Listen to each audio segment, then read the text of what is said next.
small biz pro, and so we grow. Using procurement, program, and control. I'm a businessman, yes, I'm an entrepreneur. Ooh, yeah. I'm a businessman, yes, I'm an entrepreneur. Ooh, yeah. I'm a businessman, yes, I'm an entrepreneur. Good afternoon. This is the Business Zone with Crystal and Coach Gilbert Buchanan, your small business paramedic. Folks, today we're going to have an amazing show. We're going to have class in session. Haven't had that in a long time, guys. So we miss you guys. So we want to bring you back into the fold. So my co-host, how are you doing today? I'm hanging, man. That week 2 from the disaster that took place on November 5th. I guess I'm hanging in there. Although I am looking at um, how to protect myself during this time. I'm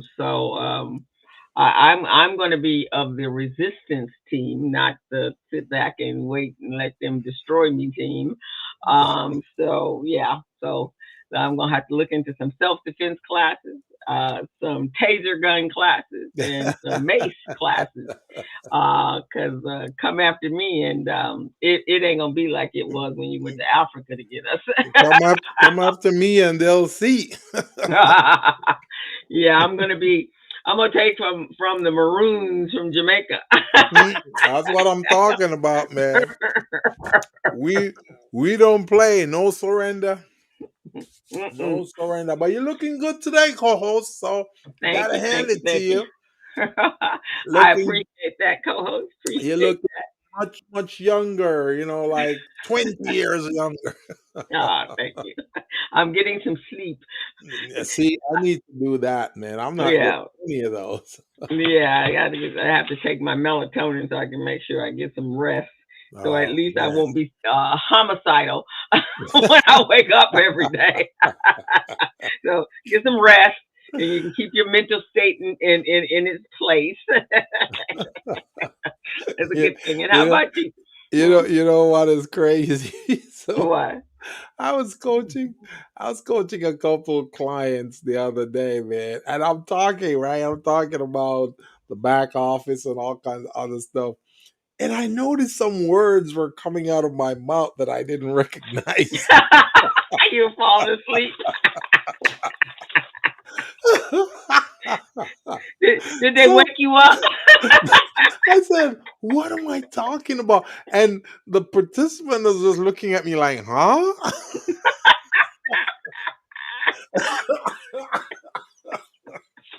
That's funny, Gilbert. That is funny. I was falling asleep on a participant, man. And I'm saying some words like, yeah, on the roof. And I go, what? On the roof? What is on the roof? I said, oh, no, that's a different thing we were talking about. Yeah, you're going to have to get you some melatonin. Take it 30 minutes before you're supposed to go to sleep. It will help you sleep. Man, I was embarrassed and all kinds of feelings at the same time. Because the participant had that look and there were two of them. One was a guy, one was a girl, right? So they have that look on their face like, huh? What is he talking about? Is he talking to me? like they had just gone into the abyss. Yeah, exactly. Is it me?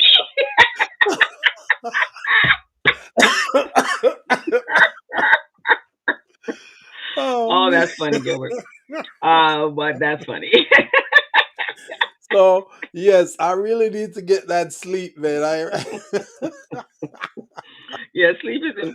Well, that's one of the best parts about my going on vacation was the fact that I really was able to rest, and I purposely didn't do any work this time. I didn't even make myself available this time, and so that I was able to rest significantly. And so when I got back, that was my goal as well, is to continue on making sure I got rest. So The one thing I was trying to lose the weight before I left, Hmm. and it was just so difficult. And so when I went to the doctor, it was like, if you're not sleeping, it's hard to lose weight. And so, Right.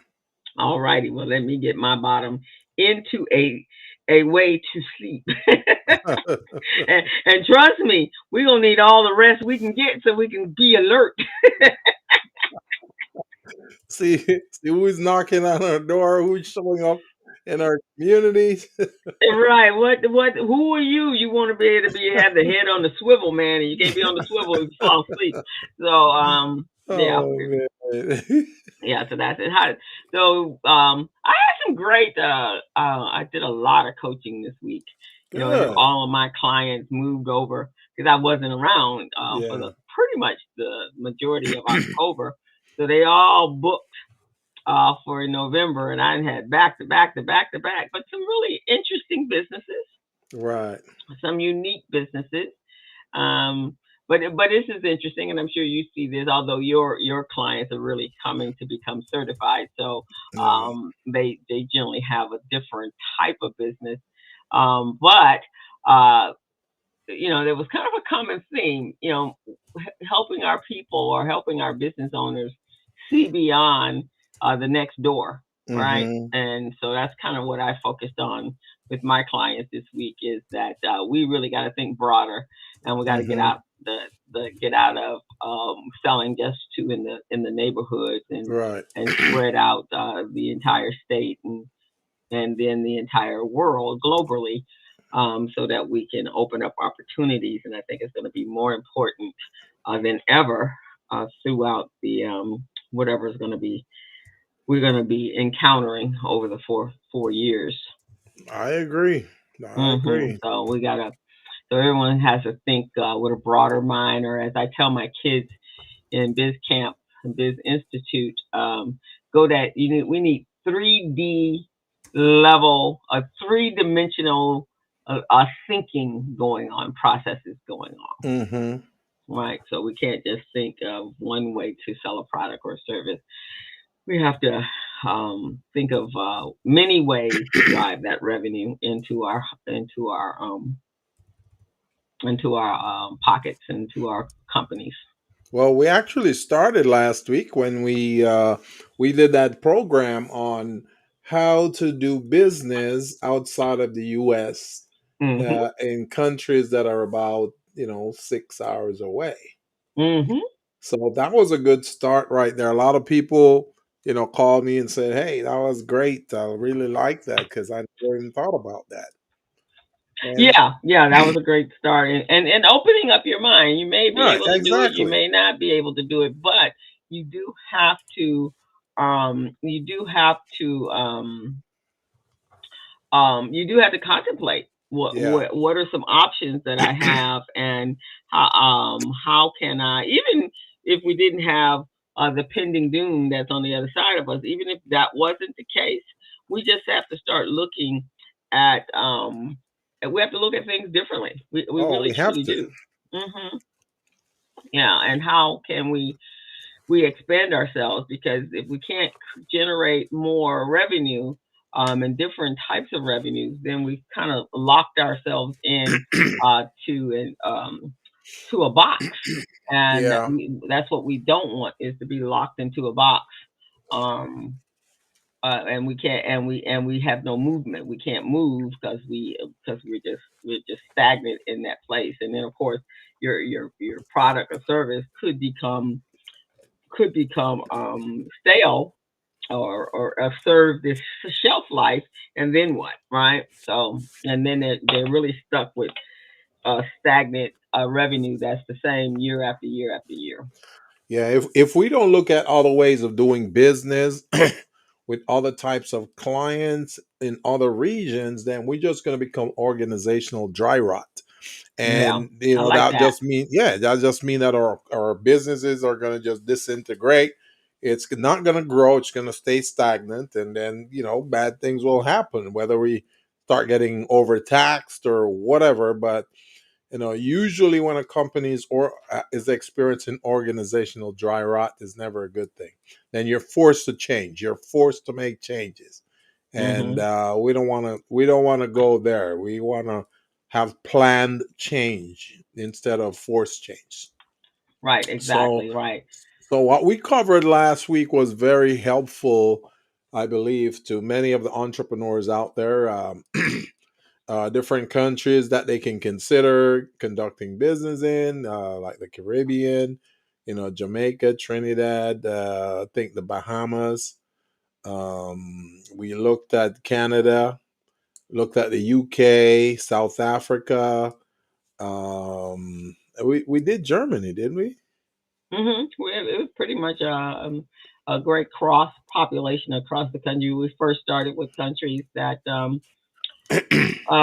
that you shared some commonalities such as language, Yeah. the systems, the governmental systems, or the structuring of the country were Hmm. similar to ours. Yeah. So things like that. So we kind of talked about it there, and then we gave you some broader approaches Yeah. which you might have some other challenges, but you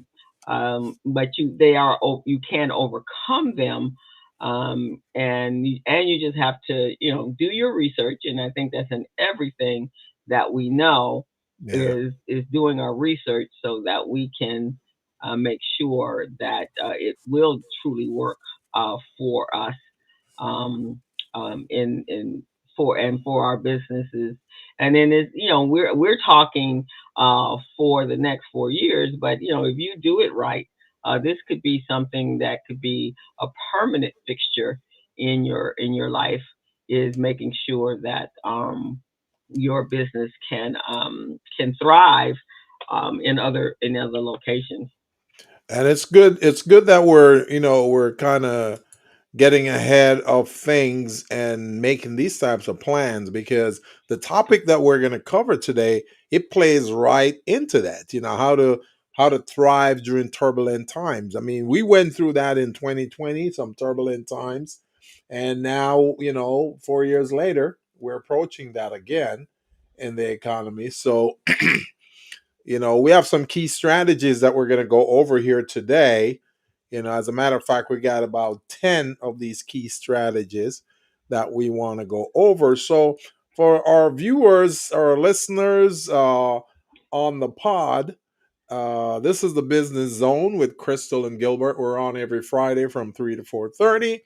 And what we do is we provide services, resources, advice, information, and coaching to small and micro businesses within the space of Southern California, and even in the rest of the world. There are people listening to us right now in Venezuela, in Canada, you name it. What's the name of that African nation? Is it Angola, or is it? It actually is spread out all over, especially when I spend time and really boost it out there. It can go all over, and mostly young people, Yeah, because again, the one the one amazing thing that we do have here in our country is that we have a system. We have, well, until January, we have a structure. And a yeah, lot of countries don't have that. So programs like what we offer and coaching that we offer for our clients, and especially we get an opportunity to work for organizations that's targeting the same clientele, and mm-hmm. our business owners get free technical assistance, and so a lot of countries don't have that for Right. in their country. So we do have that here, or we Mm-hmm. have that currently anyway. So young people that want their own businesses in Africa, and countries like Nigeria Yeah. and Ghana and Benin and all those places, and even some of the other places that we talked about, the islands.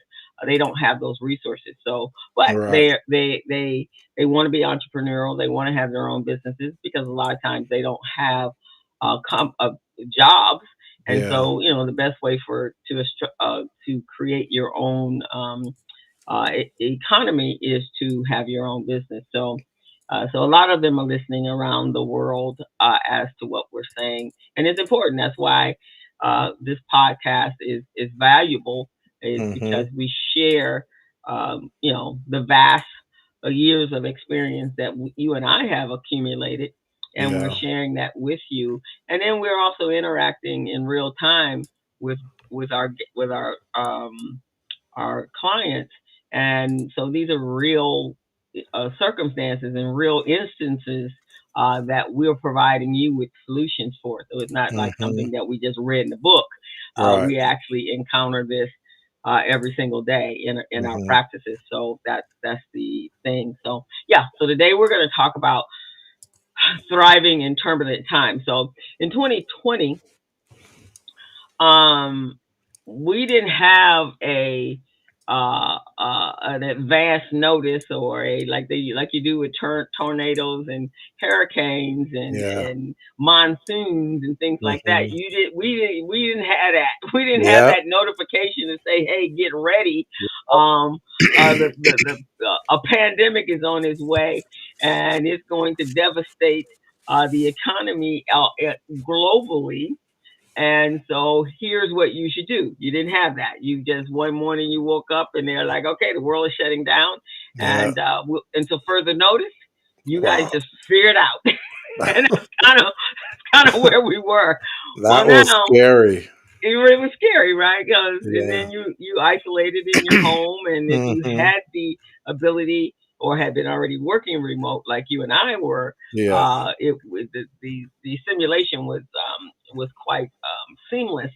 But if you didn't have that, then of course it was panic. How we gonna feed our families and do that kind of stuff. So, but Mm-hmm. now we have a heads up, and don't know if you're going to need this heads up in the first year or if you're going to need this heads up in year 26. Yeah. But I'm sure by 27, we're going to be hanging off a cliff by that point in time. So hopefully you will have this will be able to help you. So we're going to give you some 10 pointers on what you need to do in order to prepare for the tsunami that is soon heading toward us. But before we do that, Gilbert, let's Mm-hmm. have them go over to our channel Yeah. and subscribe Mm-hmm. to our YouTube channel. In addition to today, we've done in the last 6 months, we've done shows on Project 25 and how it's going to affect us, especially the Black community, the Brown communities. And it truly is. Before it was like possibly maybe, but now it is. And so we have to. You can go over there and check that out on the areas that's going to really focus in on Black people and Brown people. And then we have a wealth of others. We have over 800 videos.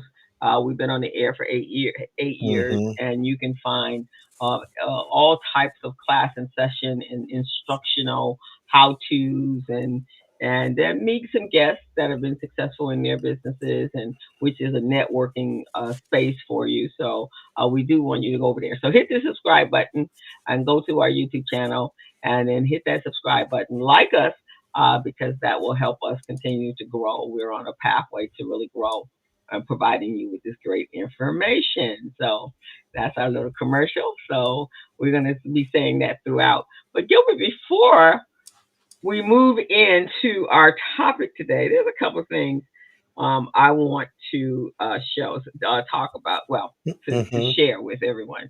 So Mm-hmm. I found this, there was two things that were really great. And I saw this today. Let me see. Oh, here. And I want to share and read that to everyone. I am a revolutionary person. I don't conform very easily. Never have. so You so you I sure you're not from the Maroon tribe? probably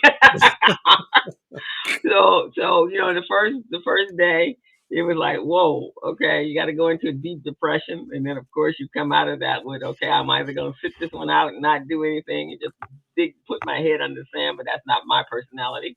Mm-hmm. So this really spoke to me, so I'm going to read it to everyone.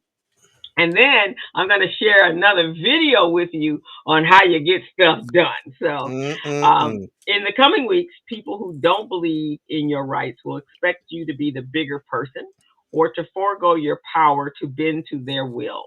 Don't you dare. Don't you dare forget who you are, and don't you dare stop fighting back for justice. Now is not the time to be gracious or people pleasing. Now is the time to remind people the whole world isn't Utah or Arkansas, and we don't subscribe to an ideology of submission to those who harm us.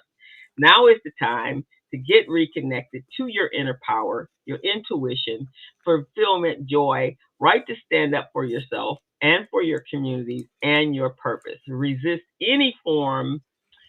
Resistance takes many forms, and honoring yourself is one of them. So that is a message to the world and to all of us.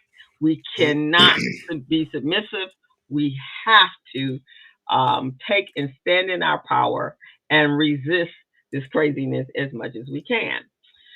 So And that's this is that. from the self-care warrior, right? Right, the self care warrior. You gotta take care of self. Now I'm gonna Wait, share this wait a other. second. You're going too fast now. There's a photo of you that right there. That's Oh, a very young photo. You look like you were like 28 there. that was when I was in Egypt a couple of years. The first year I went to Egypt. This one right here, when I voted. Yeah. Oh, yeah, that's my profile picture. Were you in your 20s then or what? No, that was just 2 years ago. Mm-mm-mm. So this is how you resist. This is how you get stuff done. I don't know if you guys know, like the Samoan people, they have a ritual, and they get stuff done. So they went evidently um to their council. They were not happy about whatever was going on. Mhm. So wait a minute.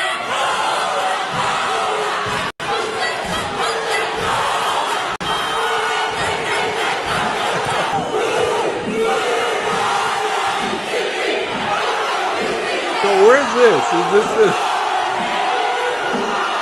Their council.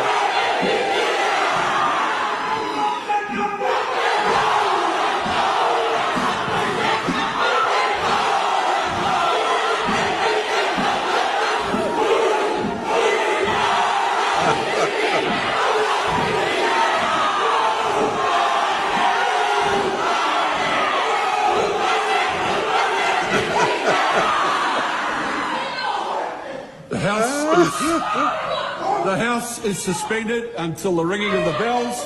The gallery is to be cleared. What did they do? Suspend them? Now that's how you get stuff done. That's how, and that is how a cultural and a group of people say, "Oh hell no!" So that's called haka. I want to say that's the Samoans and what is it? The Samoans. That is their war cry, evidently, and they were not happy. That's what we call resistance. Right, and they ripped up whatever the craziness was, and they're like, "Oh, heck to the no!" And they all came together. Not sure where that was, but it was a recent I like and that though, man. I like that. yeah, that's the way you. So I put up on Facebook. We need us a call, and we need to come together as people and show up in council meetings and show up at meetings and put out that call. You know, you're gonna have to launch an event, co-host. I'll be there to support. So we can do this too. And that was Get cool, wasn't it? get get some documentation that we don't agree with and rip it up. I mean, you can feel it. You can feel it like in your bones, right? When Oh she yeah, pulled, when she went into what? those people weren't playing at all. You can feel it. I'm like, okay, yeah, now that's what I'm talking. That's some resistance. Power to the people. So, thought I had to share that. I love it. I love It it. was just too apropos for where we are right now, and so Um, so this is how we're going to start off in thriving in turbulent times with agility and adaptability. And and this is very, very important because these times are going to call for that. And so Mhm. we need to make sure everyone understands what that looks like far as us as a people. And if we have to develop a grouping of people that can go into a room and shut it down, then that's what we're Shut going to it do. down.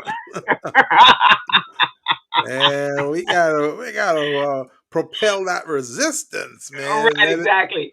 I, it. I was envisioning when I saw that, um, I was envisioning when you were telling me about the Maroons and how Yeah. they were resistant in slavery Oh and yeah. how they went up to the hills. I am very sure that they had one of those calls as well. Actually, they were more rambunctious than But it must have started like that because you got to get people's attention. that. So that's what I was envisioning when I was like, oh yeah, we need. I know we must have some sort of ancestry. Oh, for sure, man. Some ancestral rituals, man. But everybody, there was a man sitting there going, "What's happening? What's happening?" He's like he was scared to death, and they all came. You could feel the rhythm in their whole bodies, and it vibrated off the Mm, screen. So mm, mm, mm. uh, I thought that would be a great way to start this conversation. Well, I like it, Coles. You did well. I like it. So in the world, we've all been through some very turbulent periods of turbulent times, as Gilbert said. The last one was also And Andrea James said, develop a code language as our ancestors did. yeah, we're gonna have to all get together, Andrew, and make that happen. We're gonna do our research, and we're gonna find out what that is, and then we're gonna train and teach everyone first how to get the attention, and then when she did that yell out, that was an attention getter. And then you're going to have 20, 30, 40, 50, 100,000 people behind you. So when they start to shoot at you, you can ditch and dodge. So we're going to be very agile. We're going to do some things to prepare us for this craziness that's coming up. Oh man. So as we were saying earlier, in 2020, when the same person that is the current president elect was also in Mhm. office, we went through some very, very turbulent times. I Right. think the most prevalent, obviously, was the pandemic, which affected Mhm. the whole entire world. Yeah. It changed everything. The business world is no exception. It changed how we were doing business. And many businesses had to rethink their strategies, Yeah. change their operations to adapt to the new reality that we are all living in. And many of us are, now doing that. And I think from us, we as coaches and all of the organizations, we rose to the occasion to prepare our businesses how to thrive during that time. Mhm. I like to say, I would hope to say that many people are still utilizing those strategies in their business today. Well, I think some people kind of fade off a little bit because it's very easy for not just not just entrepreneurs, but people to ease back into bad habits and bad behavior because those are familiar. Those are easier to do than to really adopt a principled approach. So I'm sure many of the small businesses that we went through all that stuff with back then in 2020 to kind Hmm. of get them on track. I'm sure many of them have fallen back off. So hopefully this will kind of give them a wake up call and say, hey, you went through this before, you weren't paying attention before, better pay attention now, you know? Or they started to feel safe again, right? Yes. The wonderful, the incredible, wonderful thing about Biden was when he was elected, it felt like your grandfather coming and you felt comfortable You weren't on edge, and we literally could relax. And so, of course, Yeah. we can get complacent when we're relaxing. Well, we about to go back to that devil that we had before. So therefore, your relaxation is over. Let me just be clear with you: your relaxation is over. So, we found ways to succeed during those challenges, but we have to be better prepared this time because we have time, a little short window of time that we can do that. So, what we're going to do in this show today is we're going to explore some of the most effective strategies that our businesses or what some businesses have used to achieve success during turbulent times. So, this is not the first time, and it's not going to be the last time. Hopefully it'll be the last time we have to deal with him, but it will not be the last time that there's something that's going to occur that's going to have you having to put in your plan Bs because your plan As don't fit um, um, this scenario we're about to go into. So, Yeah. um, focusing on your customers' needs, building strong relationships to embrace new technology, and being agile, these are the strategies that really can help any business thrive in any certain environment. So, whether you're a small business or a CEO of a large corporation, these will be some of the strategies that you can use in your business so to make sure that you can go forward. So, let me switch over to the next page here. And, oops, okay. All right, so we're going to take each one of these and we're going to go through them with you, helping you understand and which one can adapt. And it may be a combination of all 10.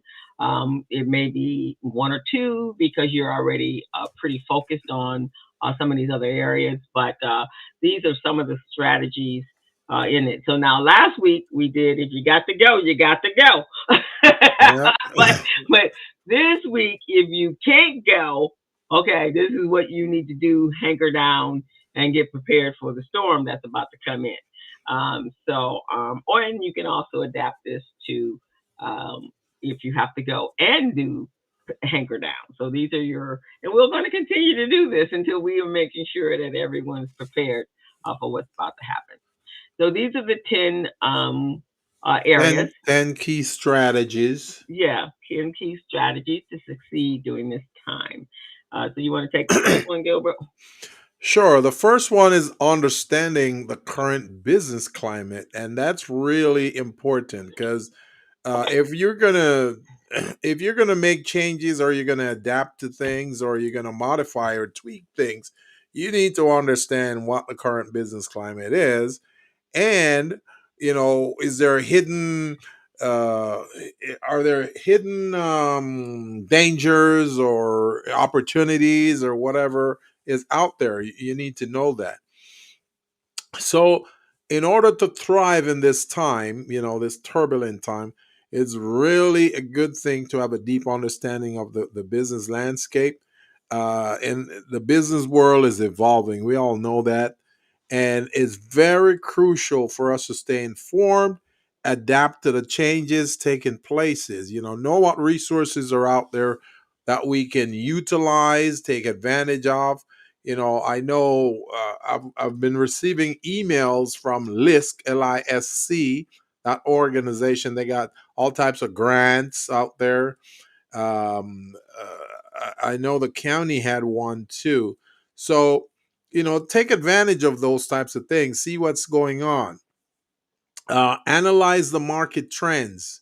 One of the key trends or trending activity is interest rates. Take a look at that, see what's going on, why it's going up or why it's going down.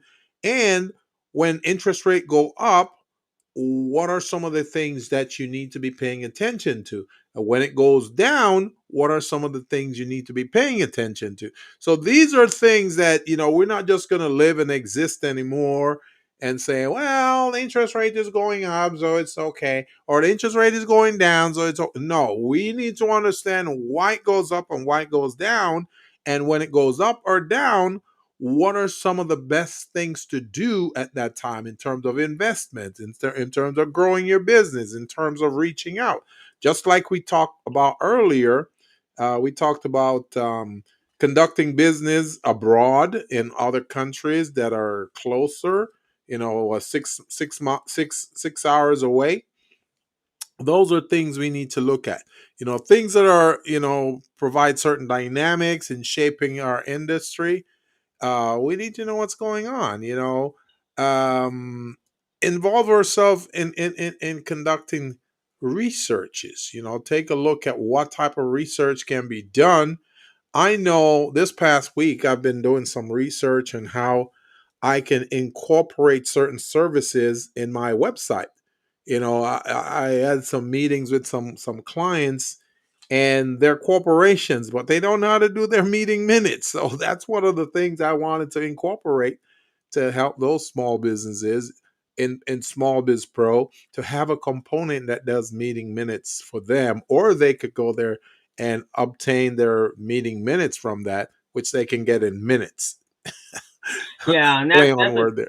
right, right, and that's a good thing, get right, because we have to, and we're at the end of the year now, so Yeah. really taking an assessment of what what where your business is right now, right? Yeah. What your teams, your technology, and one of the things, like you're saying, Gilbert, the things that have to be shored up are Hmm. the things that keep you in business. That's the structure.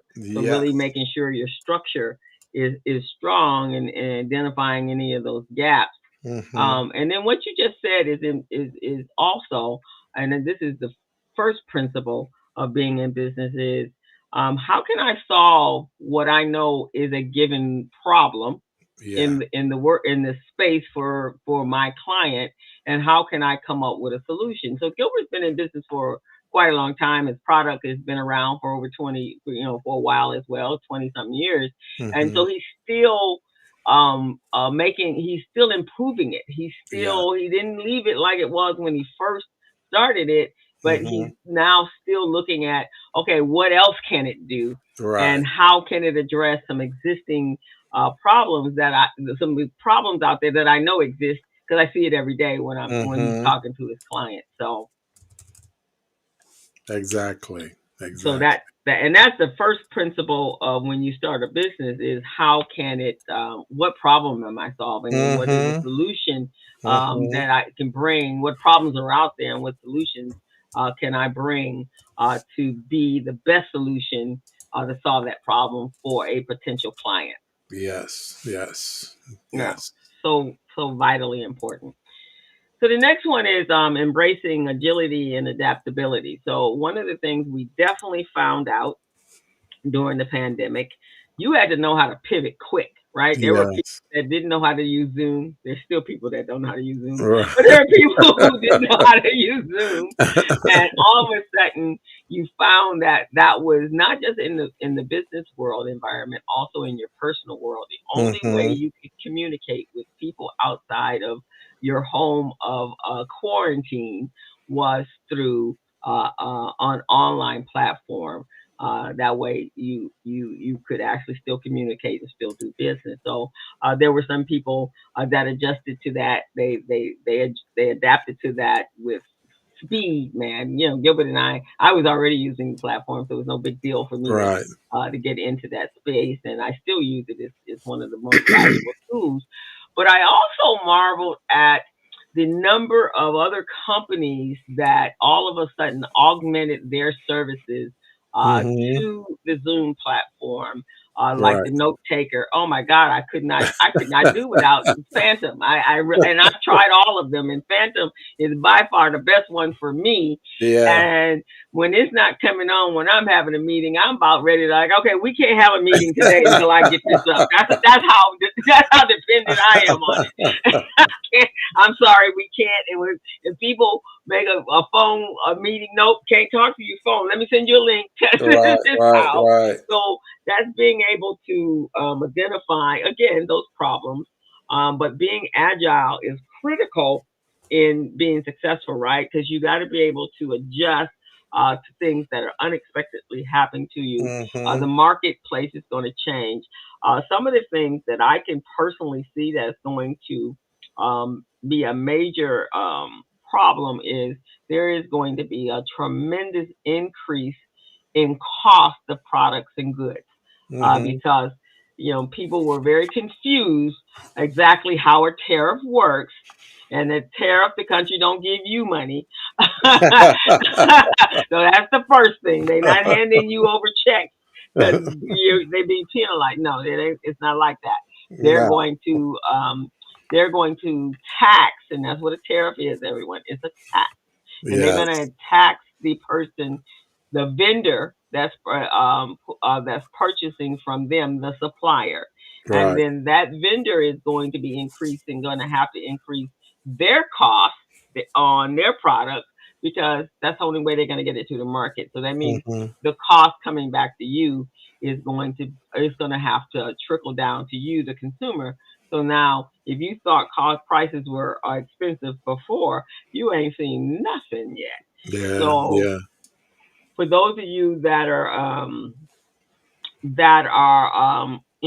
selling products, you're going to have a bit of a challenge. So right now you need to be identifying, one, finding out exactly what countries that they're doing your research and staying on top of it. What countries are they going to be assessing this tariff, this tax on, and then finding you countries or other suppliers that don't get their product from those tariffs from those countries, so that you can try to get some control over the cost, because that the biggest when you're projecting out, forecasting out, you have to, one, find out how much it costs you to produce the product or the service that you're providing, and then you actually then add your profit onto that. So if you don't do this in advance, you're going to find yourself eating into your profit with very, very tiny profit margins, and now you're putting your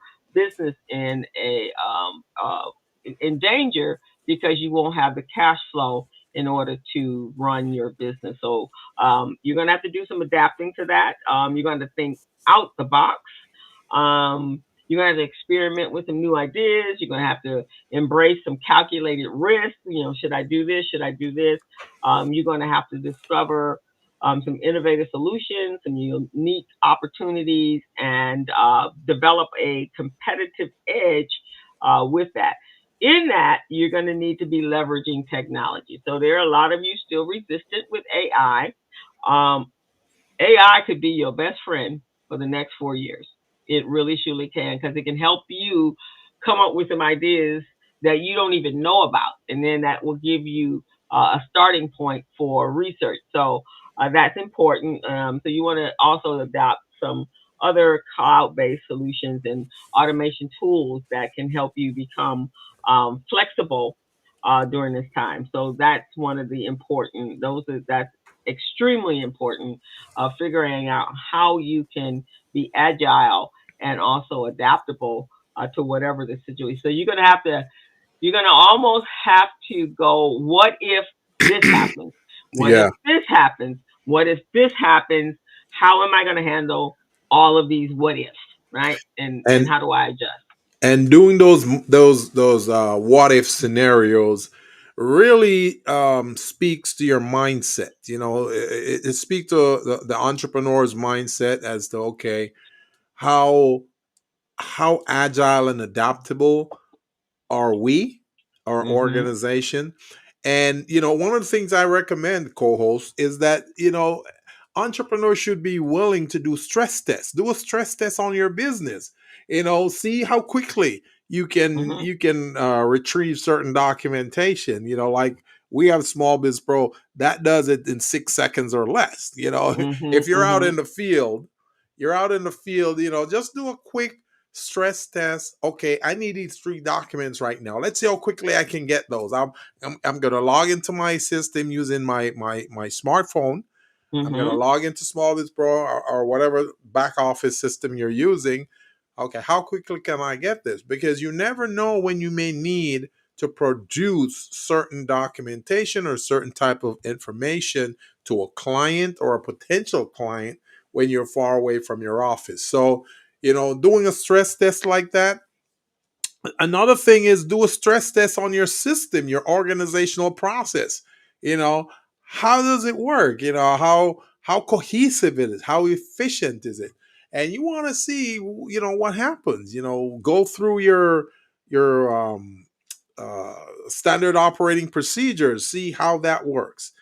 If someone and the big thing about having your standard operating procedure is anything that needs to be done within the organization, your team should know how to do it because you have that blueprint. You have it written in your standard operating procedure. How do you do outreach? Well, this is how you do outreach. How do you hold an event? This is how you hold an event. How do you coach a small business? How do you consult with a small business? This is how you do it. What are the processes involved? Are you doing project management? How do you manage a project? So all of these types of things, in order to prove that you're agile and you're adaptable, you got to go through some of those things. And some of those things really, really help. It's like doing a fire drill, co-host. You're doing Yeah, a it is. fire drill when there's not a fire, Right, right? yeah, right, exactly. Like during the World War II, Yes, bomb they had bomb warnings all the time. So yes, ducking under yes, wherever you had to find a place to survive. So yes. the same thing here. You're going to have to develop some processes that's going to help you with your agility and being able to adapt, but not adapt in a way that you're just going to succumb to the threat. Right, right, You have to, as we said in the beginning, got to have some resistance to what's about happening. But those of us that really are going to expand and broaden our horizons, and really say, okay, this is how I'm going to survive this, and this is what I'm going to do. And so now let me adjust myself to whatever new methods I'm going to have to use in order to get through this. So that's what's going to be very, very important. You just can't sit on your laurels and assume that pull the cover over your head and that right. you're going to survive that way. You're not. And We're just going to be honest with you. You're not. You're going to have to really put some thought into this. And it's not going to just be one time thought. You're going to have to consistently be on the lookout to identify any threats or risks that could really sidetrack you and what's going on. So everyone should be really doing that right now based upon the type of business that you're doing. And then that's going to bring us to your building a resilient business model. yeah, that rolls right into that. And Doesn't it? it's not like we planned it that way. It just rolls right into it, Into that. So, first of all, your business model is the profit generating part of your business. So, Exactly. how are you making money? How is the business set up to make money? And so, How's it having gonna be successful? and how is it going to be successful, right? So, a resilient business model is one that can withstand various challenges, adapt to changes, and continue to thrive in the face of adversity. So, early on in my practice, my business is I'm a pivoter, man. I can adapt and I'm very agile to what needs to happen.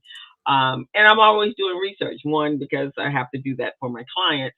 Yeah. So I'm always on top of what's happening out there in the world. Hmm. Um, but for my business, when I first started it, it was probably about 2 years after I started business, we had a major recession. Yes. And then I got through that one, and then we had another major recession in 2007.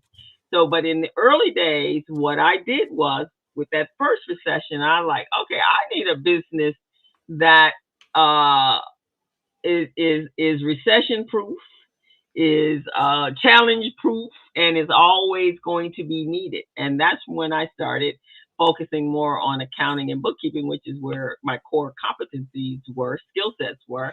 And that's what I did because unless everything is leveled down to the ground, then you're going to always have to track your income. You're always going to have financial statements and financial reports. And so that became my go-to skill set whenever whatever was going on in the world, and I can adapt it to any situation because businesses have to maintain the financial structure of a business to Hmm. be successful. So that's how I adapted it. But I'm constantly doing my research, analyzing what the customers, the consumer trends are, which are my business owners, and I had to adjust again in Hmm. 2007, realizing that a lot of the transactional business that I was doing, it wasn't sustainable. And so Right. now I had to go to who is the other entity that's targeting this same clientele. And so I went to the bigger boys, and I went to the organizations, and the organizations hire me, and then I provide my training for them. And they're always looking; they're the ones looking for the grants, but I can be guaranteed what I'm going to get. So again, another adaptation. Um, and that's how I used it. And so I've adjusted myself quite often.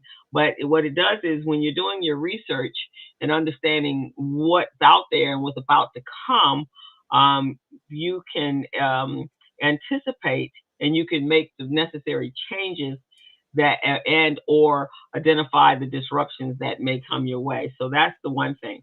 But the most important part, and I think in every aspect of where you're, uh, whether you're investing money and looking for money on the other side of that, or your business, you have to diversify your retirement plan. Your stock portfolio's got to be diversified, right? Your and the same thing with your business. You cannot be pulling in all of the revenue from one resource because Right. inevitably, if that resource dries up, and it won't be there for you. And so you want to diversify your revenue stream. So, um, That is such a you are. It's like you're in my head. You're speaking from the same page that I have in my head, man. This is amazing. I love it, Cole. Love it. Love right, it. right, because you have to explore new opportunities, Yes. expand your offerings, explore different markets and customer segments Right. that can help you generate the multiple revenue streams. And Yeah. everyone knows that's my mantra: Yeah. having multiple revenue streams. Tell them. And Tell them again, co-host, how many revenue streams they should be thinking about. yeah, man, 10, 12. I have a friend. She has 12 revenue streams. She got a revenue stream for every resource of expenses that she has. As So many streams as possible. as Now, many streams as possible. some of you are just starting out in business. Yeah, you may have one or two revenue streams. But as you grow your business, you're going to find out that there are other revenue streams that appear attractive to you. It's just Hmm. like with me, many of my revenue streams, one would be training and development. So you do the workshops and all of those Right. things. Then you do consulting. That's another revenue stream. Business coaching, that's another revenue stream. Hmm. You go out and you build the infrastructure, the back office, that's another revenue stream. So as you go along, man, there's so many others. Then we added Small Biz Pro, which that is that back office model that does the assessment, and it also does record keeping, managing the paperwork, having procurement opportunities in it. So there's so many ways for a small business to really enhance and increase their revenue stream. Right. You just have to look at the overall picture. And Yeah. I too, like Gilbert, I do teaching and training, and I get paid for that. And I do individual coaching. I get paid for that. And I do multiple organizations. You, you Uh, also do speaking. You're a I speaker. speak. I speak as well. Some revenue streams. With Gilbert and I are future and looking like they're no longer future. They're imminent to be They're starting eminent. soon. Imminent. So we're going to be creating online courses, Yes. and I've already started. affiliate marketing partnerships. I got a Yeah. couple of them that I signed up for this Yes. week, and already made one already. So getting some shares in products and services that I'm always offering as a freebie. So this is some ways that we're doing it. Writing some books, because that's another Hmm. stream of revenue. Hmm. Looking at that, even looking at my hobbies, which is my gardening. I'm going to start a blog so I can generate revenue. So even stuff outside of the purview of what I do for a living, Yeah. even in my personal space, there are things that we do that can also drive revenue into our homes. They may not come into our business, but they can come into our homes. So you guys really got to take the thought process to a whole nother level. And that's just one of 9 areas in your business model that you need to develop, grow, and execute. You've got the customer segment piece, which speak to the people you're going after. What target demographics do you want to do business with? And that's, again, this plays into what we said earlier before, that we're not just going to do business locally or nationally. We want to do business internationally now. So we want to reach out to different countries, businesses in all the areas. So those are some of the types of things we're doing. We want to know, what do people want to buy? What kind of pain do they have in the marketplace that we can solve? Then you got a customer relations. That's another part of your business model. Customer relations is, how do you get people to reach you? How do you make yourself available for them? Do you have social media pages? Do you have a customer support process where people can contact you, get information? Then you got the distribution channels. How do you get your product to market?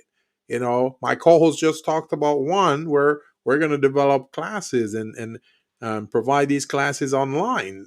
That's one way to get our product or material or services to market. We got videos that we develop. Those videos are going to be made available as well. We'll do workshops. We'll have events, matchmaking event where we're out there speaking to contract providers and also to small businesses. How about the value proposition piece, co-host? Right, that's it, making sure you're offering, going back, and this is like going back to your business plan, or using the one pager business.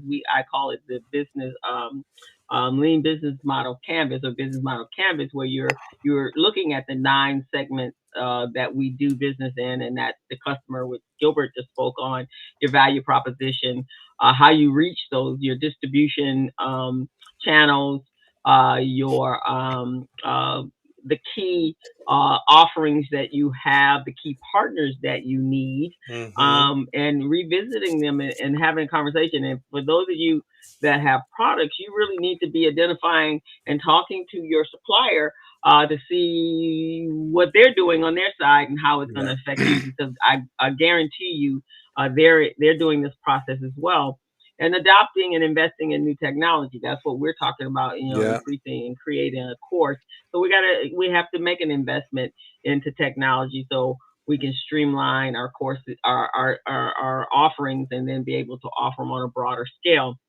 And And the then this biggest one, the biggest part of the business model is that cost structure, right? yes, and managing those finances, so and maintaining a strong cash flow. So the only way you can do that is have an accounting system that you have current and up to date, and you are monitoring where every dollar comes in, where every dollar goes out. If it's dollars out there that are not part of your overall business model, then you need to start eliminating those. Go lean. We got to go lean, lean, lean, lean, lean. Use what you need and discard what you don't need, so that you can keep those coffers flowing through in the cash flow. So very important. Keeping a budget, doing some forecasting, reviewing that on a regular basis, monthly, quarterly, so you understand what's happening, being able to anticipate what possible challenges comes on, and if you have to increase your prices, how much and who and how, and having a really real plan on that, because most people have a hard time raising prices on existing clients. Which Mm-hmm. means if that's a concern, then you got to bring in new clients so that you can give them that new. And then ultimately, I call it the diversification and balancing of the client base, right? So I Yeah. always make sure I have a percentage of contract clients um, higher than my transactional clients. And then I'm always looking for new avenues to drive in other revenue. And then if you've been in business for a long time and you have some skill sets, you can actually sit on boards, especially in nonprofits that actually pay board members. So you might be able to get a stipend here and there. So, man, you got to get creative in a world when things are turbulent. Yeah. Yeah. It's just like a hurricane, man. You don't know what direction it's gonna blow. You don't know if it's gonna rip off your roof, take out your window. So so Flatten your whole entire house, yeah. So like we've you been just seeing gotta all be over the news ready. lately. Come back Just gotta after be you ready, got man. it. Is the picture that you had when you got married, and that's it. That's your whole entire life right there in Yep. your hand. That's it. That's all you got left. So you have to prepare. As my sister says, are we have we battened down the hatches when we have a windstorm or something going on? We don't get weather here in California, but every now and then you might have the Santa Anas that look like they're gonna blow your house off the Oh hill. yeah. So you have to prepare. So that's that. The next one, Gilbert, is Next one is the nurturing of strong company culture. And nurturing is really a key component in your business, man, because if you're not nurturing your relationship with your team members, nurturing the operation itself and the culture, then you could pretty much end up by yourself because people may just abandon you, because they're going to go, come on, I'm not a part of this. I'm not subscribing to this. But you want people to buy into it. You want your employees to feel motivated. You want them to feel some level of stability, and you also want to let them know that, hey, you are there for them. And I use this scenario all the time. It's like with Jesus and the 100 sheep. If one of those sheep go astray, he tells the other 99, hey, you stay here for a little bit. Let me go get Tommy over here. Tommy went, he went wandering. So let me bring him back and make sure we have still 100 and not just 99. So the same thing with your organizations, guy. You want to make sure that everyone feels good. You build your relation. And when you have turbulent times, that's when you strengthen your relationship. That's when you build it some more. And in your organization, you want everyone to be on the same page, feel valuable, feel important. So that's a big part of the nurturing there. It may mean that you give your team certain allowances, certain benefits. Give them some time off. Let them leave early or something to that effect. But you want to be able to nurture that culture, the organization, so people feel good about being a part. Um, I think I don't remember. I had a participant that I was coaching this week, and that participant was just all over the place, couldn't figure out what they wanted to do, and said, well, I want to do this. And then all of a sudden, a few seconds later, they want to do something else. So I had to try to rein her in, and, in a nice, calm, uh, educational way, but not to make her feel like you're speaking down to her like you're the parent and she's a child. So right. you ask some questions and get them to buy into the questions that you're asking, have them supply the answers. And they go, oh yeah, I didn't even think of that. I say, yeah, we Hmm. we know you have those skills. So that's why we wanted to talk about it, just to see how well you can put those skills, those talents to the test, and we all can work on it together. Oh man, that person bought into whatever I was selling them, and it was just amazing. So that's a great part of the nurturing, the attitude, share values that you bring. So yes, we I want quite to. agree. I do that quite often, Gilbert, Oh because yes, sometimes, oh yes, as a coach, one, we sat down and talked to everyone of all types of businesses. So yes. we get a bird's eye view of Hmm. how other businesses operate, right? Yes. And so I I have this thing that I do.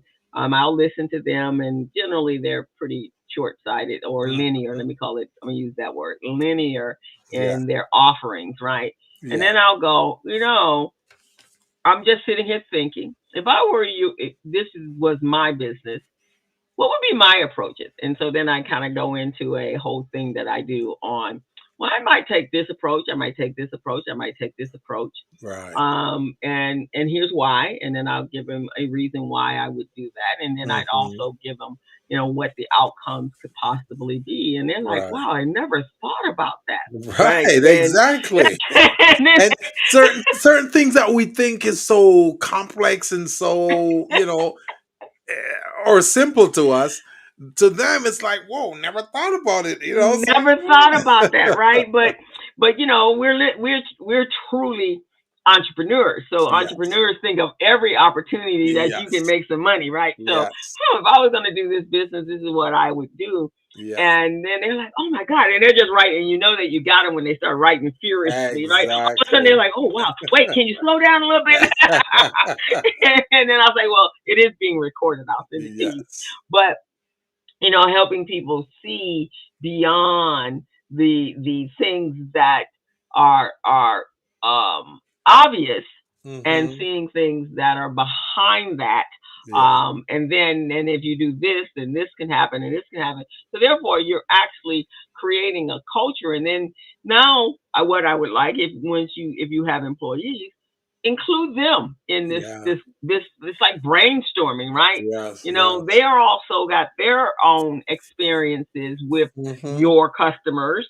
Yeah. And so they've heard people saying, hey, I'd like to, do you guys offer this? And, it may not be in your purview, but it's not impossible that it cannot be Right. in your purview. So, yeah, so include your team, or whatever that team consists of, in helping you, one, take value in everybody under the roof. And then if the Hmm. people feel that they have um uh some a piece of the pie, then they will be your biggest cheerleaders. I think I had a client this week.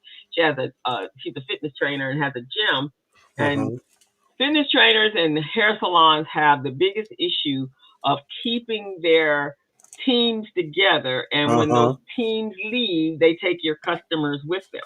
Yes. So Yes. I was giving her some insight on how to make sure you incorporate them as your associates, not as your employees, right? Yes. That they're Yes. part of the whole thing. And for us, Hmm. we all want to be successful, and we can do this together.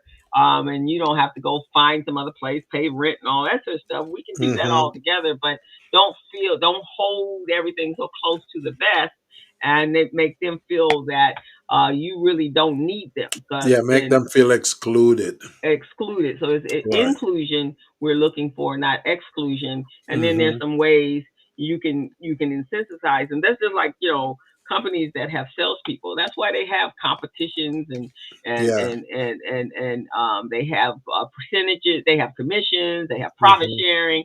All of these things can help you grow your business. Insurance companies and financial companies and real estate companies learned that long time ago. It's if you get to 50 new clients and bring in X amount of dollars, you're gonna get 2%, 5%, 25% of whatever you bring in, depending on what the ticket price is. That's a way to grow, and you're using your existing team in order to do that. Yes. I Hmm. totally agree. Totally agree. So yeah, the nurturing in organizations, man, when it comes to turbulent times, it's just amazing. And that's when you do cross functional activities. Having people doing certain things, but you're checking in on them to make sure everything is okay. Are you good? You need some help, some assistance? Let's collaborate on this. Let's do it together. We can do Yeah. it faster and get it done. People like that. People do like that, and if they can make some extra money, Oh yeah, um, that is not what part of the original deal. Oh yeah, they right. can be 100% Oh involved in yeah, that. So oh yeah, I've always, when I was in corporate America, those were the kind of environments that I did work in. Was there was hmm some profit sharing coming back to me, and it also shows how valuable you are and your worth to the people that you're working for, and you're just not another body for them to gather all their money. And if you look at today's world and even look where we are today, that's kind of where we are, right? All of the business owners are making almost 4 to 5,000% more than their employees, but yeah, then turn around, they're the first ones to say, "Oh, it's the country or the politics or this party that's forcing you to making you not have a comfortable life." No, it's you. You you're yeah. you're absorbing. You're sucking up all the money in the company, and then you're bitching and moaning, complaining about paying them a decent living wage when you have more money than you know what to do with, and then you hmm go do dumb things with that excess money you done made. So Yes, yeah, no, it's you that's the yeah. problem. Oh yes. It's you. And so, but no, don't be that boss. Don't be that kind of business owner. You want to share in the wealth because it's going to benefit you. That you have them completely signed on and engaged in wanting your business. You guys have a common goal. We want this company to be successful. And if it's not, then it's on all of us, not just one person. Right, right, right. So the Oh next yeah, one is six. No, which is five. Whoops, yeah. five, right? Oh yeah, It's five. talking about customer satisfaction, and how do you include customer appreciation and satisfaction in a turbulent time, which is really a key component, because when you're having turbulent times, that's really when the customers are going to become the key, because you don't want them to get upset. You don't want them to see you spazzing out, losing it, and go, oh, I'm not going back over that place. These guys are they're losing they're losing it. They're losing their shirts, and they don't want to talk. They don't want to bring civility to us. So I'm going to Right, the when other everybody want competition. to jump off the ship, man. Yeah. I'm getting out of this ship. Yeah. So those are key things to look at. And see, that's when having your key compliance documents in order is going to help too, because a customer may come up with a situation, an issue that you probably have never come across before, but you have to resolve it for them. And while resolving it, you got to think of how you can keep that customer, because if Hmm. they don't feel like you have solved their problem satisfactorily enough, then they're walking, they're going to the competitor. And that's why, we say this all the time when we do value proposition. We talk about with him, what's in it for me. Hmm. That's what the customer is always asking. What's in it for me? Why should I support you? Why should I do the things you're asking me to do? I can just go next door across the street to your competitor, and they Hmm. will solve my problem without, any aches and pains. Right. So these are things that we really want to focus on. And in turbulent times, sometimes we tend to ignore the customers and we look at some other, because we're doing self-preservation, right? Because we're trying to Right. maintain the business, trying to keep it afloat. So we ignore customers sometimes, or customer issues. So we really want to start paying attention to those things You and give you it high certainly do. priority. And you could do, and because now for me as a consumer, me the consumer, that's the most important thing to me is the customer, Yes. my customer experience, and the service that I'm getting. And if I don't get that service, then why should I compensate you for treating me badly and Right. not being able to solve, create the solution, or bring a satisfactory solution to me. Right.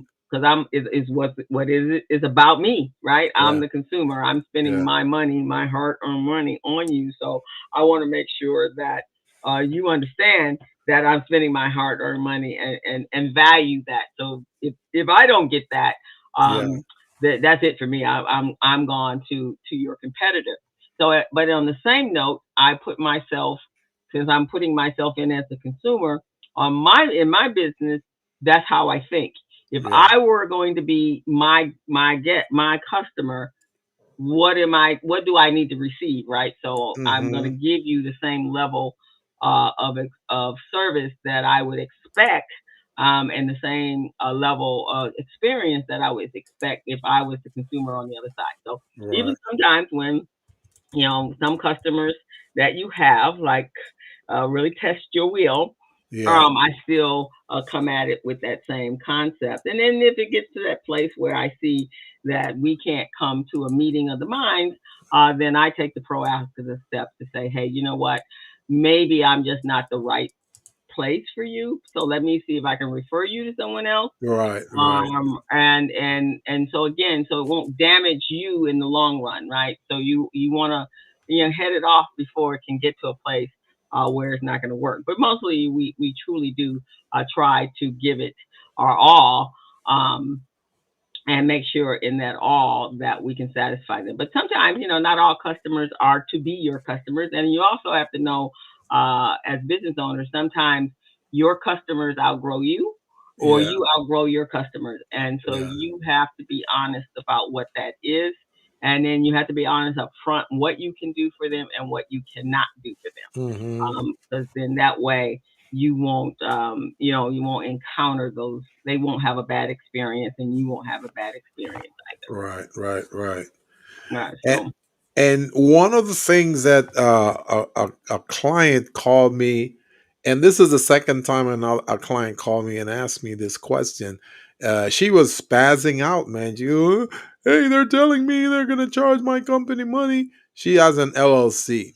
Mhm. So they've got this new law that was passed, new requirement that was passed here in California, that if you have an LLC, you got to file what they call a BOI, which is beneficial ownership information. Yeah, I've heard And that a couple you've weeks. heard of it, right? I just came to my attention about 2-3 weeks ago. I was in a Yes. meeting and somebody asked that, and I went, "What's that?"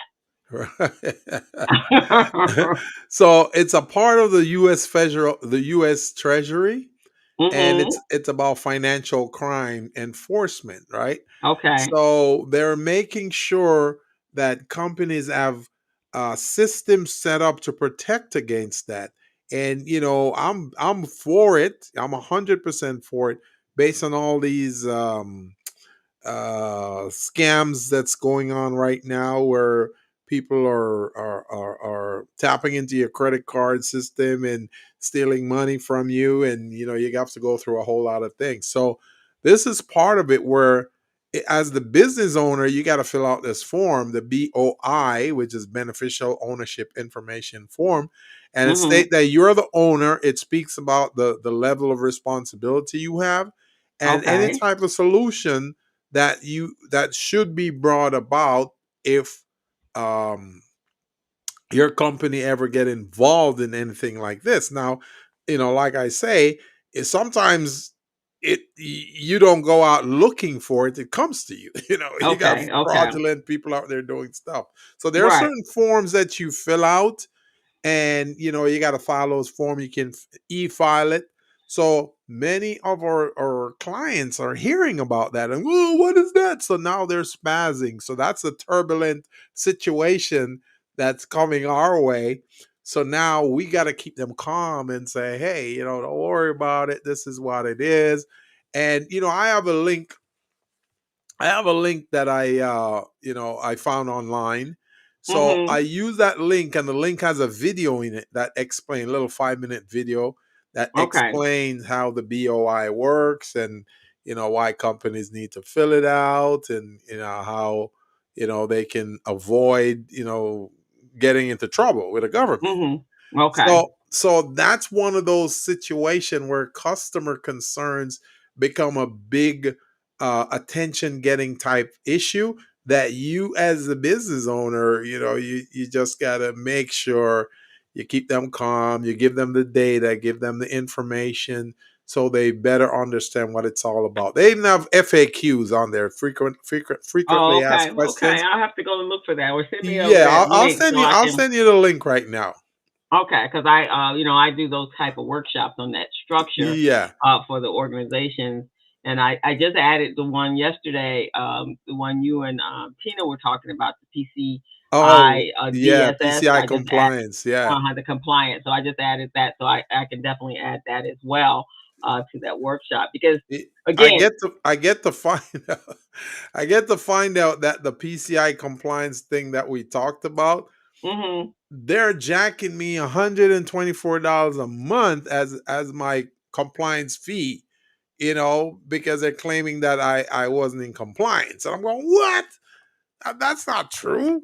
So Yeah, so you got to that's stay on top of that stuff, yeah, right? that's now an issue I'm gonna have to go resolve with them. So it's crazy. More the reason to hook up with Tina, huh? Yes, yes.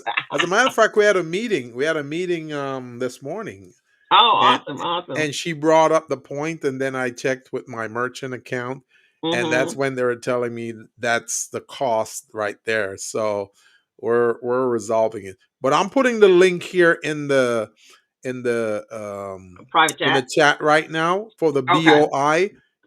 Folks, if you're out there, if you own an LLC, this is a document you will need to file and submit it. It's a federal document. You submit it to the feds and also to the state, so just to make sure you're in compliance and turbulent times don't take you down. Okay. True that, man. True that. Again, that's what I said. That's those financial things you gotta stay on top of, and some of those things just kind of happen, and you don't even know why they're happening, and you also leave it to.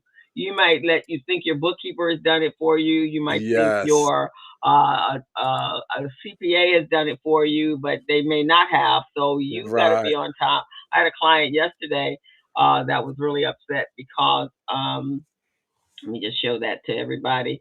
Was very upset because she lost her nonprofit status because because the person that filed was supposed to be filing her 990s didn't do it, and Oh she never wow. requested a copy of it. She got Mm-mm-mm. a receipt for when she paid for it, but Right. they never really got the copy of the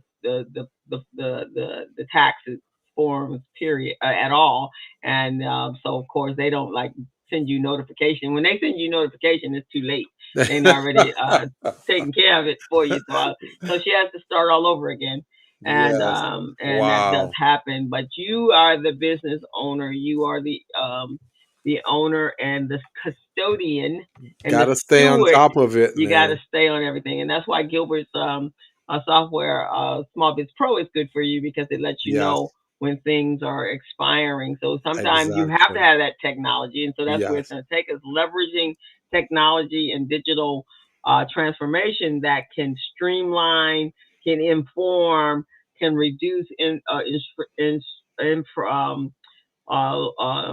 your infrastructure costs, can give you data when you need that data from wherever you happen to be, Mhm. and creating these cloud-based computing offerings that can help you stay flexible and um, and cost efficient. So these are very important, and I know a lot of people are frightened of the whole technology thing, and Yeah. you can make sure there's things in place to minimize that, but you cannot not do business in a modern world Right. without these. So, like Gilbert was saying, the compliance, the PSID as compliance is all about you taking monies online, Mhm. and so there are several levels of status which you need to be. So if you're collecting more than 20 grand on online, your dollars Mhm. coming from an online platform, and you're using a POS system or one of these stripes or one of those, then you need to know what that looks like on your side. So and if Yeah. you don't understand it, you need to, speak with people that do understand that, and make sure you have the right product that's going to do that. Because and the same thing with people using third party cash apps and things like that. Yes. Your compliance, the compliance is important, but the cyber security is very important as well. Yes. And I use nothing that I can't get my money back from. So I'm not using a third party that they tell me, oh, if you don't know who you send it to, too bad. I'm going to use. I'm using my QuickBooks. That's how I get my money, through QuickBooks, Right. through that pay Right. link, because it's a merchant platform. I do use PayPal, but I'm rethinking PayPal after all this happened with the with this election. But PayPal is my third part, my other part, if I can't get it. Their third Uh, option. my third option, because I can get my money back if something happened, and it can be, it's monitored. So, but Right. I don't use any of the third party apps like Cash App, Venmo, not in business anyway. I use it personal from people that I know. Hmm. But that's it. But yeah, so you guys got to learn how to embrace technology and leverage it so it can help you. And if you don't know, there are people out there that can teach and train and help you really understand it. That's so very important. My friend Dr. Rosie, she actually has a course that you can sign up for. And you do it at your leisure, but it explains everything about technology, from the very basics to how you use your phone.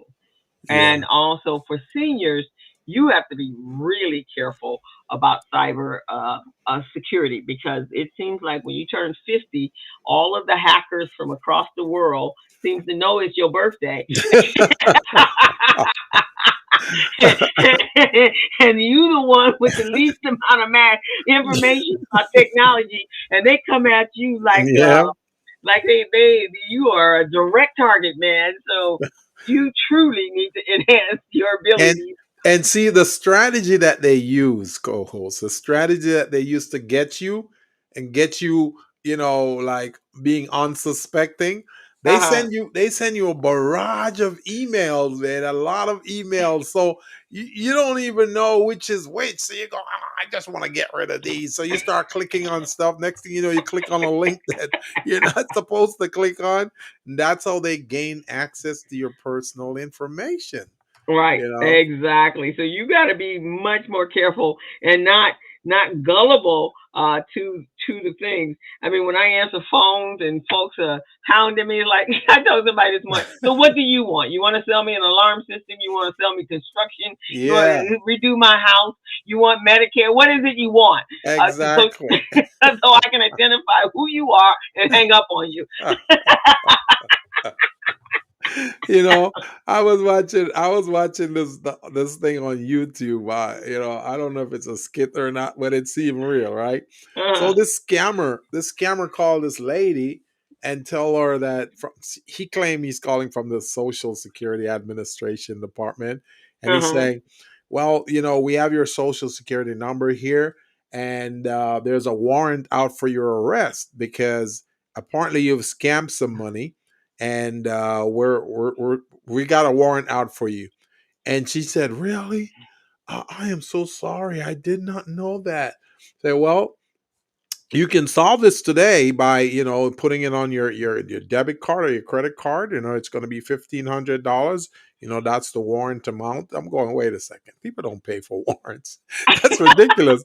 That's the first thing, right? The second thing is, she was playing along. She's doing what I do with them. I always play with them, right? Right. So she said, oh, okay, no problem. Would you like the number to my credit card? And he said, oh yes, please, I'd like the number to your credit card so we can get the payment today. She said, okay, not a problem. Are you ready? And he said, yes. And she said, 3, 2, 1. And you're live on Channel 4. This is the Beverly Henderson. And we've got a scammer on the line. Sir, what's your name again? He hung up the phone and ran. right away. I'm going, man, this is good. I love it. This is good. Right, exactly. You gotta come at them, and when you come at them like that, they're like, "Oh, dang, okay." And then I always inform, and you will be blocked, so don't even try it again. And any number that comes from this prefix is going to be blocked. And she said, and this call is being routed right through to the FBI right now, sir. So can you give us your name and number again? He hung up the phone and he scampered out of there. Right. It's like, hey, they know you're gullible, so you got to be able to not be gullible. So you got to Oh know. man. I love it, man. I love playing with them like that too, you know. Right, exactly. I mean, they come at you from everywhere, and scammers are big, and I mean they're just like big business. So Oh yeah. yeah, don't be that gullible person, and because you don't know how to use the internet, and you need to know. And the phone, that's not even the internet. That's your phone. They're That's gonna a call you phone. That's on your phone. So just so be guys, if you want, leveraging technology and digital transformation and make it work for you, you got to be aware of those scammers that's out there, okay? exactly, because they're waiting for you. You're the perfect target and the perfect mark, as they call it. So, Oh man. um, So the next one we have on the list is seeking new opportunities and diversifying revenue. See, I love this one because again, we're talking about Small Biz Pro, which is our back office platform. In that hmm platform, we've got a lot of contracts in it, contracts in all 50 United States. If you're working locally here in LA County area, we've got a lot of different contract providers like LA Metro, City of Los Angeles. They've got a RAMP program, RAMP hmm program, and that they've got a lot of contracts in that in preparation for the World Cup that's coming up in 2026 and the Olympics in 2028. So you guys want to be ready when turbulent times hit. The transactional business that my co-host talked about, you don't want to depend on those because at that point in time when things are turbulent, many of your customers may not come knocking on your door. They may go somewhere else or they may choose not to spend money at that time. So you got to have certain contracts in place. And that's why doing contractual business with government agencies is going to be so crucial. And you want to do the local agencies. I recommend you guys stay away from the federal ones right now because of what's going on in Washington. There's uncertainty there. So let's do the local agencies like the cities, the local municipalities, the county, state of California. They've got large budgets. County has $10 billion in procurement funds. The state has $396 billion in procurement funds. So those are areas you may want to tap into. So, during turbulent times, you look for turbulent opportunities. And that's how I would recommend it, guys. So using our platform, Small Biz Pro, to log in and identify, you've got all of that located in one place. One place. You don't have to go to different websites for this. It's right there, right in front of you. So seeking new opportunities would be a winner for you guys. That's a big W right exactly. And I'm gonna kind of jump back into leveraging. I'm adding to that leveraging technology. So if you have a certain skill set, what you can do is using ChatGPT. there. Oh yeah. Oh You yeah. can actually say, here, I do X, Y, and Z, and Mm-hmm. what are some other opportunities that are out there for me that can generate new revenue streams for me. And so Yeah. once you do that, then Chat GPT will throw out a whole list of opportunities for you, and then you then can turn around and use Chat GPT again and ask Mm-hmm. them, what companies, and how would what are some strategies I can use in order to do that. So it's really simple. You just give them a prompt. My skills are, let me see. My skills are business coaching. That's what I do, Yeah. with an emphasis on with an accounting background, right? So, Yeah. what other, you can just go into detail. What other revenue streams can I develop with those skill sets. And what it will do is, I'm gonna do it And right now. that one has cross sectional activities. So in the accounting space, you can have training, you can have consulting, you Right. can, yeah, you can have all of those things, teaching classes, all kinds of things. Right, and I'm going to show you exactly what that looks like. It's really simple.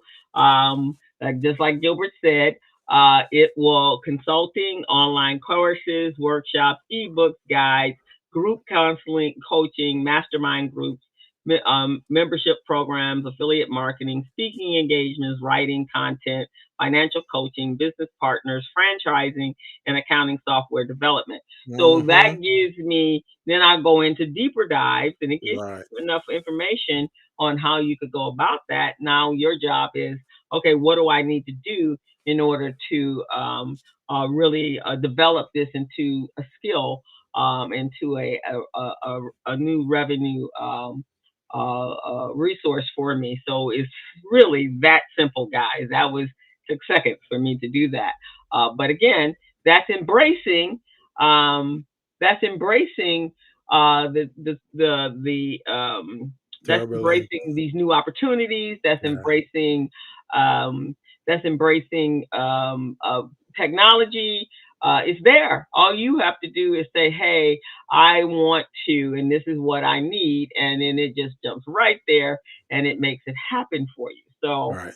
it's not difficult at all, Hmm. but you have to be open to realizing that it's out there. So we have to really and again from the very beginning, looking and building a resilient business model requires looking at the money generation, the revenue generation Hmm. part of your business, and becoming diversifying it, because Right. and we need to do that anyway, even if it wasn't turbulent times. We need Hmm. to, and then the other thing is what we talked about last week, opening up new geographical marketplaces for yourself. So come out your backyard in your corner, around the corner from your house, and reach out and branch out to the state next to you, to the city next to you, to the countries next to you, and then I'm going to say this from being a black person in this country. We as black people need to start supporting each other's business. So Yes. that's a big thing right now. If you Yes. guys remember the resistance video in the beginning, that That's is a right. one cultural people, boy, with a cry One for voice. one voice. So coming together, supporting our own, being able to create that new Black Wall Street, and being able to support our own business. That's how our ancestors became some of them millionaires, because they could only sell to each other. They couldn't. You didn't, in my opinion, you really didn't advance by selling outside of your own community. You should first sell into Right. your own community, then branch out. Make sure you have a solid base, and then those who are buying from those in our community, we are in business, so we don't give you the unless we want to. We don't give you the friends and family discount, and nor should you ask us. And also, co-host, maybe you should remind them of how long the black dollars stay in the black community. Please remind them. Please remind us. So the black dollar stays in the community for 6 hours. It's a shame, because everybody else is 17, 14 days, Or even 17 over days, unlimited. But we are 6 hours, so we have to six change that. hours, guys. Think about it. You get paid at 10 in the morning. By 4 o'clock in the evening, your money's gone out of the community. It's gone somewhere else. It's gone somewhere else. So No now, good. right now, there's a real push on that. There's a young lady. I am so proud of her. She actually is recreating RBD on a recycling back dollars on a global, at least national stage. And so, as a result of what's been happening, she's created last week, on Wednesday after the election, she got on TikTok and she's like, "Wouldn't it be nice if we were just supporting our own and we didn't need them and all that sort of stuff?" And so she created this platform. She goes, "It's going to take me a minute." She's in the media. And so she came with a platform called BB 2025, which is the Black Project 2025. Oh, wow. And she had garnished over 50,000 people 3 days ago.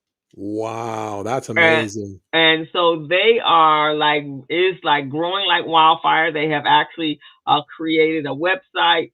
They're creating a social media platform. They're doing these things, and so if you guys are interested, reach out to me. I'll post it also in the details on our YouTube page. Join them, and I actually joined on board because they are asking you what can you contribute, what do you do in your community? Well, obviously, we're recycling black dollars. And Yeah. so and she was looking for, and it was so funny because other people had heard her and she was saying, we need to develop a directory. And then people were coming out like, well, no, you need to reach to Crystal because she already has a directory. And at least the makings of a directory. So reach out to her, and she already got it going on. And so, see, this is friends of Reinventing the mine, wheel, huh? right? So that this is a younger person. She didn't know, and so I joined and what I could offer. I also talked about our directory, so that's that one.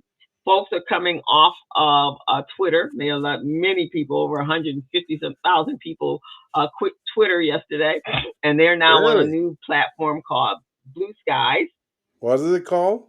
Blue Skies. So it's Oh, wow. it's a Twitter equivalent, and then Oh, there's a Black Facebook, Instagram equivalent called Fanbase. It's been around, and I just saw that it's Isaac Hayes' son that created that oh, wow. platform, and another one called Sproutable, and that's also a social media. So now all of a sudden, new ventures are opening up, and you're not isolated. And we're going to need a platform where no one can, we can have our open conversations, which is what community briefing is about, and that we don't have to have folks that ain't supposed to be in there, finding out what we're doing, our strategies, man, our Yeah, strategies. that's So right. that's the things that we need to do. The Yeah. next one is investing in your employees' well-being and development. We kind of talked about that in Uh-huh. that strong culture, so we're not going to Right. go into major parts of that because again, you have to understand if you have employees, your employees are one in next to your customer. That is the most valuable asset a business has, Yeah. because in order to grow your business, you have to have employees. You cannot become a multimillionaire with one person, unless you're a stockbroker. Then Right. yes, you can. But if you don't have, you're selling and you need assistance, you need multiples. And if you don't have the resources for those multiples, then number nine, collaborating with strategic partners and forming allies is awesome. That's how my business is structured. That's how Gilbert's business is structured. So you can do multiple things, but you have the input and the expertise of your strategic partners to help you in that process. Hmm. I agree. I totally agree. Yeah, so Gilbert does a lot of contracts, so he has subcontractors that help him really be able to expand his bandwidth by having partners do parts of that contract in their areas of expertise. That's actually how I became a partner of Gilbert's. That's how our relationship kind of started, Yeah. was me being one of his subcontractors with my accounting skills, and we had a nice little run for 6 years there Yeah. with the college. So it works. That is It true. works. That is true. We're a living testimony to that. Right, exactly. So expanding your network, doing your and not being feeling like you're in a competitive space, instead feeling like how can we help each other, and that's what happens. How do we help each other grow our businesses? And we're not competitive. We have no reason to be competitive. That is so true. That is so true, man. And see, that's the key for people to recognize when to collaborate, how to collaborate, and how to make it beneficial. And that is a key component of it. Hmm. Staying optimistic and focused. That's tough for some folks, but for us, it's been there. It's been on the table. You know, anyone you approach, they know, hey, we're staying optimistic with what we do. We don't Mm-hmm. see all the negative stuff that you guys are talking about. We've got our eyes on the prize here. So Right. let's make this thing work. Let's make it work. And so, yeah, we're all, we all, it's going to affect all of us, what's about to happen. But you got, for me, if I can make a plan, and if I have strategy, then I can see it in a different place. I can see it differently as opposed to sitting there and being worried completely about it. What I do is, okay, I got to have strategy on how I'm going to navigate in this new space. And Yeah. so, really rethinking your old strategies and adapting new ones in a new for a new reality. And so, we're going to encourage all of you to be doing that. And so from here on, we will be right here every uh, Friday Friday. afternoon at 3 o'clock. Even our guests, we're going to have them on that same page. So we're going to be giving you tidbits every week, helping you see it. And then, of course, Gilbert and I are both business coaches. And so if you need some assistance, you can reach out to us. And we can get you in whichever system that works best for you. I have a number of organizations that I work for, and so we can get you in the. I can get you in the queue there. Gilbert is the expertise when it comes to doing contractual and procurement and how to get set up. And so if that's something you want to do, he's great at strategizing in that space. And as he just said to you, what you're looking for now is maybe not so much governmental contracts. You're looking for the more local contracts. Yeah. Local with the municipalities, that type of thing. Maybe county.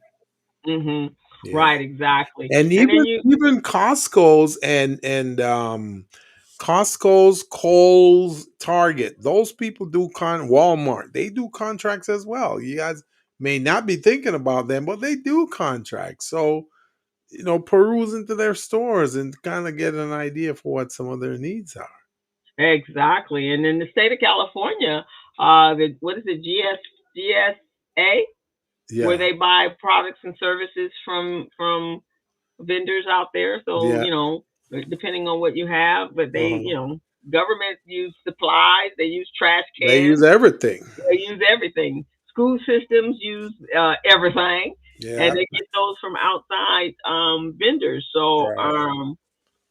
that's what you want to do is Yes. be able to really start to think. And so, if nothing else, we can help you expand your mind, so that you can really start to really look at how do I go about this, Mm-hmm. right? And what do I need to do? What is my first step? I'm terrified of X, Y, and Z, and that's really where you go with this. So, that's just something that we wanted to bring to you. And so with that, we just want you guys to be prepared for whatever's coming about, and so that we can help you. So, you're tuned into the Business Zone with Crystal and Gilbert. If you want to be a guest on the show and you have some expertise on how to be adaptable and adjust to what's about to come, and please reach out to us. You can take a picture of that QR code, and that'll take you to the link to sign up as a guest. And we would look forward to having you as our guest. And if you want to hear some different topics that will help you navigate over the next 4 years, then reach out to us on our YouTube page, or go to you can contact us at information at the business zone. Yeah, no, contact us at the business zone with Crystal and Gilbert.com, and would love to. We are here for you. So we want everybody to succeed over the next couple of years. And so if you need some assistance, then reach out to us.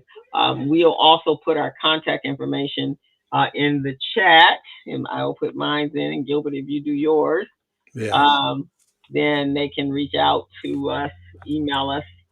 Let me go this way. Email us so that we can set you on your way to being agile and adaptable in thriving in these turbulent times um, that is about to that we're about to um, wait a minute, let me put this in there that we're about to see in the very near future. I personally, though, am praying for a miracle, so that we're not going to actually be in this place. But if we don't get the miracle, then I still got to have a strategy. But I'm still working with miracles because I know God is still in charge, and no one can out pace him. He is the main man. I don't care what they trying to do. So that's where I am on mine. But so there you go. And Gilbert, if you put yours, what's happening Oh, I thought I did. I thought I did, man. Oh, there we go. Oh my So Lord. that's my contact information, and you guys can reach us there. Next week we have a great guest. Her name is Audra Bryan. She's a speaker and an empowerment coach. She has an amazing story, and so she will be on next week.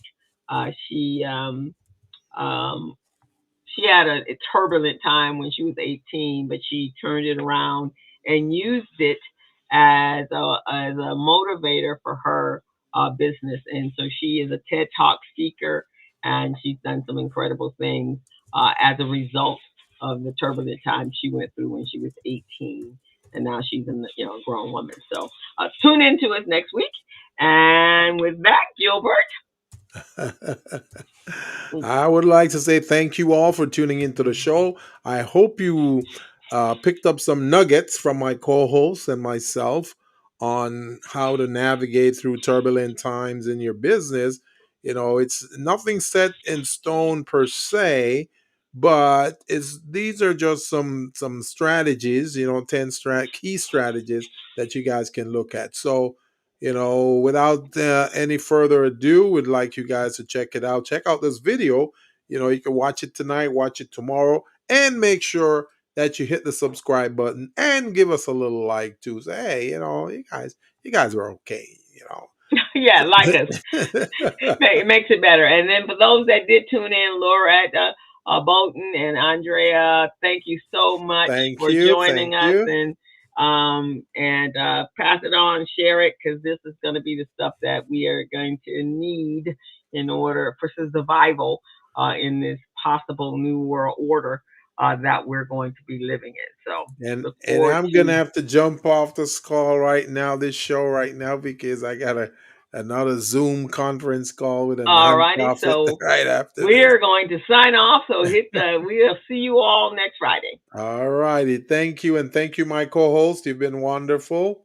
You as And well. thank you for the information. And we appreciate you. All righty, you too. All right. As a small biz pro, I saw we roll, using procurement, program and control. As a small biz pro, I saw we grow, using procurement, program